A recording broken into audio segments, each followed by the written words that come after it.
Today we're going to be working on a buddy of mine's yard cart where his boy hit a tree with it and bent the steering up pretty bad. So we're going to try to do some straightening out on it, some rewelding, some replacement stuff. And you can see the steering is bent. The top of the spindle is bent. I need to try to straighten that out. This is all bent over this way, like that. So I think I'm going to cut all this off, straighten everything up, re-weld it, set the toe in on it, just try to make it ready for the field again, or wherever they ride it at. So let's see what we can do with that. So you can see that it's all bent over. Let's see what we can do with this thing so we can fix it, get them back out there having fun.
All right, as y'all can see, I got one of the control arms painted, and I went ahead and took the other one off camera and went ahead and painted it too.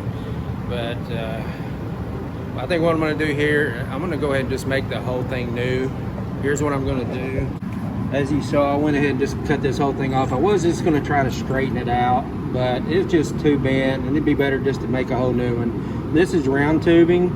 What I'm going to do, I'm going to make it out of square tubing, like this right here, and make a bracket that comes up, kind of like how this one would look, right here. I'm sorry, right there.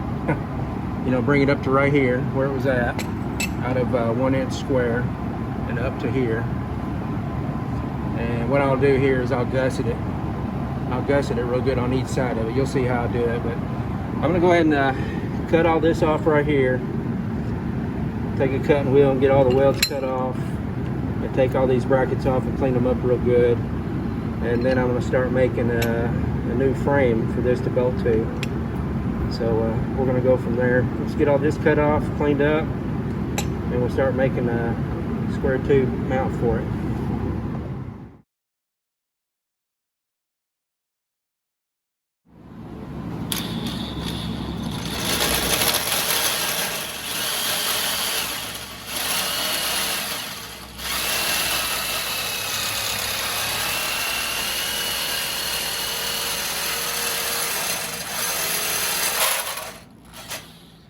All right, as you can see, I got the square tubing mount made for it, and I got it notched with my tubing notcher to go around this round tubing here.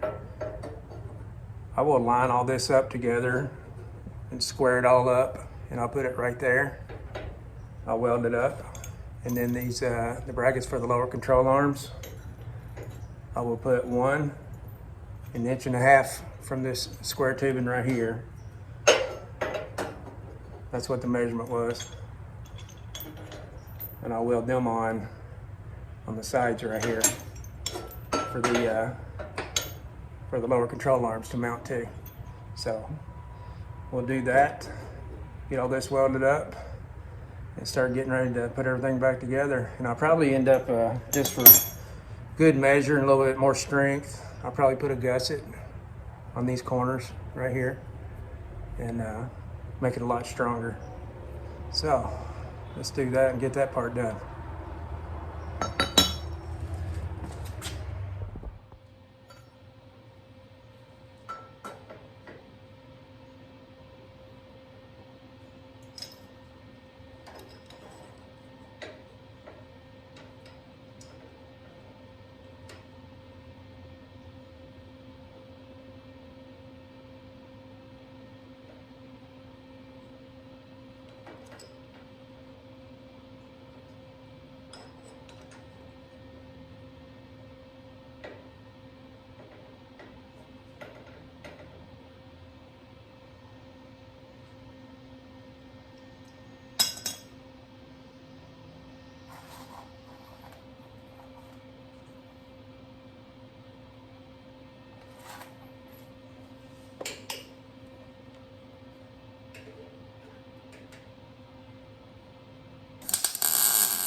We got the control arms mocked back up on here, and I went ahead and got all those welded on. So I went ahead and mocked up all the steering components onto the steering apparatus here. Make sure I have clearance. Make sure these heim joints for the tie rods don't hit this square tubing whenever it turns. So I'm just gonna set this in place where it's gonna go and go ahead and get it tacked on. Make sure it's straight. Make sure I got plenty of clearance everywhere. And get it tacked on.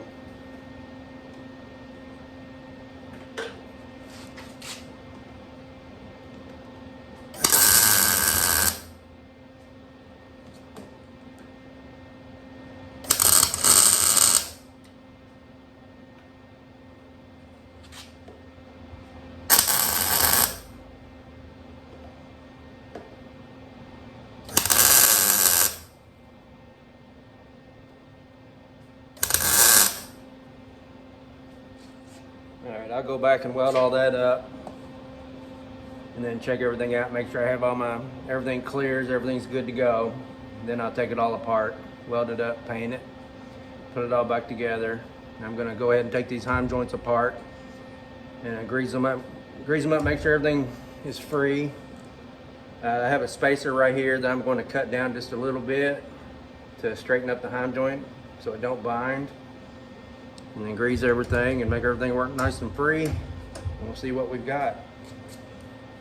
I wanted to show you, I went ahead and put the gussets on right here, because if you remember looking at the pictures or video, whatever before, this was twisted this way after hitting a tree. So I figured it'd be a good idea to gusset it and make it a whole lot stronger right there. So I'm gonna take all this apart, clean it all up real good, paint it.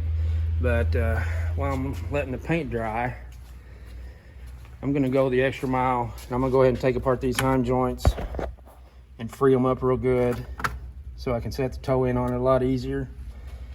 All the steering linkage, take it all apart, clean it up. Now these rods here are similar, you know, to the kind I used to run on my race cars, but a lot smaller. They're a left-handed thread and a right-handed thread heim joint. So all you have to do when you adjust the toe or whatever, you just loosen the nuts up, turn this one way to shorten it, turn it the other way to loosen it. They're not both right-handed thread where you gotta take one of them out. And you see this little notch right here. That's an indication that's a left-handed thread side. So all you do is remember on these right here, when you loosen them up, it goes the opposite way. Okay, you have to go clockwise to loosen them instead of counterclockwise, like a right-handed thread. So while we're gonna wait for paint to dry on the other part, I'm going to take these apart and get them greased up and freed up real good. Make life a lot easier when I set the toe on it. Finally got everything back together. Got everything all greased up, tightened up. I ended up putting a few new lock nuts here and there. Some that were wore out, weren't locking up anymore. We greased all the tie rods to make the heim joints move freer, to made it a lot easier to set the toe on it. Let's see here. It all turned out pretty good. Nothing's bent anymore. The steering's good on it. It's got 4 grease fittings, or 3 grease fittings, one down here and one behind each spindle. Grease them up, everything's free. So there's the finished product there. And for good measure, while I was setting the toe, I noticed the steering wheel, the 3/4 inch bolts in it just had some lock washers and nuts on it, and they were really loose. So I added some flat washers to it and some brand new 1/4 inch by 20 lock nuts. Got that good and tight so nobody gets hurt. Anyway, that should be it for this video right here. Do another project some other time here soon. Thanks for watching another video from Dean's Fab Shop. We'll have a lot more fun stuff in here coming pretty soon. We could be working on anything here, or I could be working on anything here, or my son and I, or whatever. But anyway, thanks for watching. If you don't mind, like it and hit that subscribe button. Maybe we can have some more stuff here in the future coming up here pretty quick. I hope so. I'll tell you what, it's a hot one today here in Kentucky. Hey, y'all have a great day.